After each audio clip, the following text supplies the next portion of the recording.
It's been an interesting Friday in the NFL. Lots of NFL news today, so let's get right to it. We found out that the Panthers have traded for wide receiver Torrey Smith, the two-time Super Bowl champion, once with the Ravens and once with the Eagles. We've also found out that the Seahawks have released Richard Sherman. We've also found out that the Raiders are going to be pursuing Doug Martin in free agency. And the most recent thing we have found out today, the Miami Dolphins have traded Jarvis Landry to the Cleveland Browns. Now, this comes just a couple of weeks after we were expecting him to be franchise tagged by the Dolphins.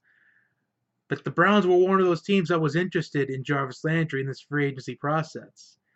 So right now, let's discuss how this could affect the Browns moving forward.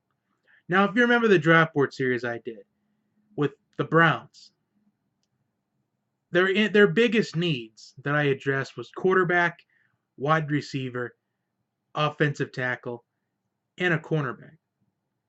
And then a running back, I believe, was those big five needs.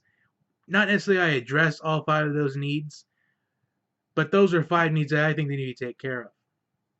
And they've already taken care of the wide receiver one. So that's one down, and in this situation, four to go.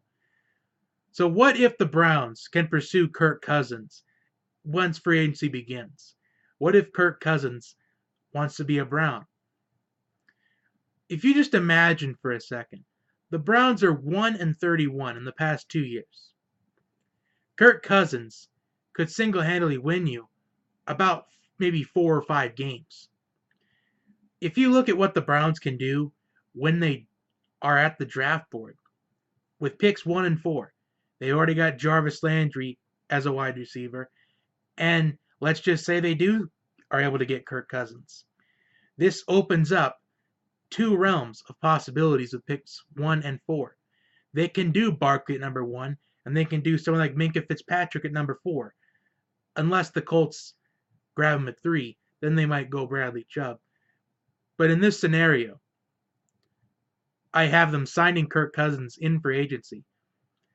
Could they find enough to lure in Kirk Cousins is what I'm wondering. What I'm interested to find out. But that's another thing for another day. But this comes as a surprise to me considering that we all expected Jarvis Landry to be a Dolphin next year after it was announced they're going to use their franchise tag on him. So, if they do get Kirk Cousins, can the Browns win about 4 or 5 games? And if they do, John Dorsey's going to have a feast with himself. He's going to feast on 2 top 4 picks. He can go Saquon Barkley number 1. He can go Minkah Fitzpatrick number 4. Or he could go Bradley Chubb at number 4 if he's still there. In fact, if you want to give my overall prediction, I'll give it to you. I think if they sign Kirk Cousins, I think they're going to go Saquon Barkley number 1, and they're going to go with either Minkah Fitzpatrick or Bradley Chubb at number 4, depending on who the Colts don't take at number 3. Because if the Browns go with Barkley at number 1, you know the Giants are going to go with Josh Rosen. That's all I'm going to have to address on that. Comment your thoughts down below on this. Like and subscribe to the channel. I will see you next time. Also, my 2.0 is going to be released tonight, so stay tuned for that.